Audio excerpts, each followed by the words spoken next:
Are you a small business owner trying to keep your finances in order? Avoiding accounting mistakes could be the difference between growth and disaster.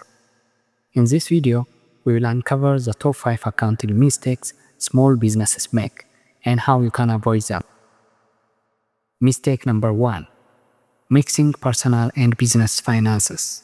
It's tempting to use one account for everything, but this creates confusion, tax issues, and inaccurate records. Mistake number 2.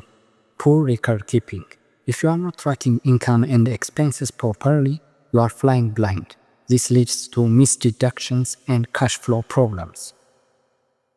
Mistake number 3. Ignoring cash flow. Profit doesn't mean cash in hand. Many businesses fail because they run out of cash, not because they are unprofitable. Mistake number 4. Doing everything yourself.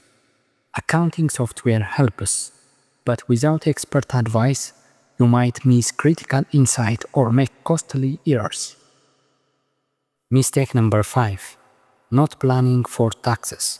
Many small businesses forget to set aside money for taxes and get hit with penalties or debt. Avoiding these mistakes can save you time, money, and stress.